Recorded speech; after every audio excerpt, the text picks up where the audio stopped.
यहाँ पे दो तरह की समस्या निकल के सामने आई है। एक वैसे लोग मतलब इसमें इस जन संवाद कार्यक्रम में जो विभाग की सारी स्कीम्स के बारे में अच्छे से अवगत कराया गया यहाँ के पंचायत वासियों को। एक अच्छी चीज़ जो निकल के आई उसमें ऑलमोस्ट सारी चीज़ें इन लोग ऑलरेडी पता हैं। कुछ जो नई स्कीम्स आई हैं पिछले 1-2 साल में उसके बारे में थोड़ी कम जानकारी रही है, तो उसके बारे में हम लोगों ने उनको सेंसिटाइज़ भी कर दिया है।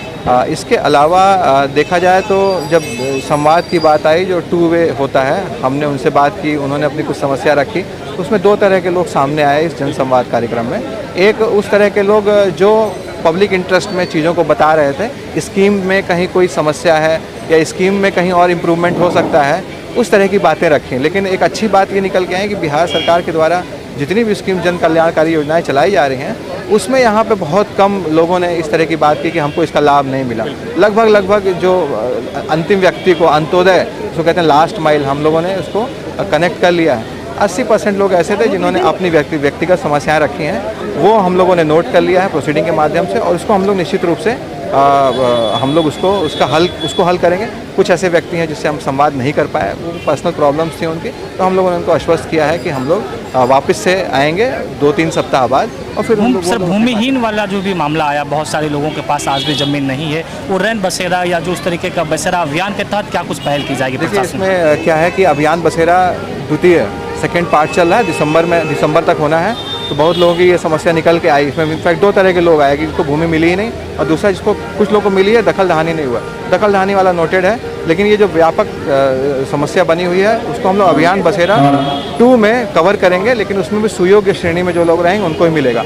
बहुत चांस रहता है कि अयोग्य श्रेणी के हों। कई लोग क्या है बाढ़ प्रभावित क्षेत्र से यहाँ आ जाते हैं, तो कागज़ पे दिखता है कि उनके पास ज़मीन वहाँ है, तो यहाँ उनको इसलिए नहीं दिया जा सकता। जनसंवाद से सर कितना लाभ मिल रहा है डायरेक्ट पब्लिक को? देखिए एक फीडबैक के तौर पे भी जनसंवाद कार्यक्रम है कि हम लोग भी इस जनसंवाद कार्यक्रम के माध्यम से एक चीज़ जानने की कोशिश करते हैं कि ये जो स्कीम्स हैं बिहार सरकार द्वारा जो चलाई जा रही हैं पिछले कई वर्षों में, उसका लाभ एक्चुअली कितने लोगों को मिला है। दूसरा, कितनी जानकारी है लोगों में इस स्कीम की। तो यहाँ पे जैसे बिहार सरकार द्वारा जो पेंशन दी जा रही पेंशन स्कीम्स हैं, मुझे नहीं लगता है कि शायद ही कोई बचा है। बहुत कम लोग ऐसे हाथ उठाए जिनका आवेदन पेंडिंग है, तो अभी कोई 60 क्रॉस किया है या इस तरह की बात है, तो उनको वहाँ मिलेगा जो ओल्ड एज पेंशन स्कीम होती है।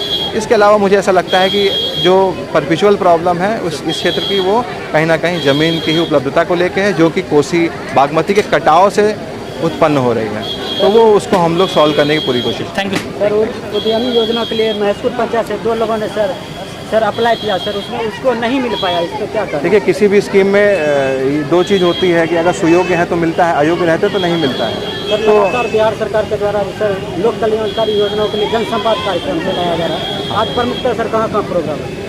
आज हम लोग का इटाहरी में है, अभी हम लोग वहाँ जाएंगे, और इसके बाद एक शेड्यूल भी हम लोगों ने मीडिया में दे रखा है। वापस मैं पोर्टल न्यूज़ जो भी हमारे सोशल मीडिया में उसको फ्लरिश कर देता हूँ, सारा फ्लैश कर देता हूँ, और वो सारा 28-29 तक लगातार है। बीच में 4 दिन का जो लॉ एंड ऑर्डर ड्यूटी है उसके अलावा छोड़। प्रमुख समस्या क्या है सर जनसंवाद में? यहाँ पे अच्छी बात यही है कि बिहार सरकार की जो स्कीम्स हैं उसका पेनिट्रेशन अच्छा है, लोगों में जागरूकता भी है, लोगों को मिल भी रहा है। लेकिन कुछ जो नई स्कीम जैसे आपने इसमें बताया कि उद्यमी योजना, उसमें 2 लोगों ने अप्लाई किया, उनको नहीं मिला, तो वही मैंने जैसे आपको बताया कि सुयोग्य श्रेणी में नहीं रहे होंगे इसलिए नहीं मिला। लेकिन फिर भी मैंने उसको जांच का एक बता दिया है अपनी टीम को कि इसको वापस से देख ले, कहीं ऐसा तो नहीं है कि गलत तरीके से उसको डिस्क्वालीफाई कर दिया गया हो। उसके अलावा यहाँ पे ज़मीन जो लोग कटाव क्षेत्र से विस्थापित होकर यहाँ हैं उनको ज़मीन का दिक्कत है, लेकिन निश्चित रूप से हम लोग उससे पूरा अभियान बसेरा 2 में सुयोग्य श्रेणी के जितने भी लोग हैं उन लोग उसको सैचुरेट कर रहे हैं। सर पंचायत वासियों के लिए क्या करना चाहिए? अपार भीड़ जो है सर जनसंवाद में, उसके लिए क्या करना चाहिए? और भी हम लोग आते रहेंगे, इसीलिए किसी को परेशान नहीं होना है। बहुत लोग सोच रहे हैं कि हम लोग छूट गए, बोल नहीं पाए। अब चूँकि अगली जगह प्रोग्राम भी लगा है तो समय लिमिटेड है, तो हम लोग फिर वापस आएंगे। तो मैं आपके माध्यम से यही कहना चाहता हूँ कि वो लोग रेस्टलेस नहीं हो, हम लोग आएंगे, उनको सुनेंगे, और फिर ये सब लगातार चलता रहेगा। Thank you.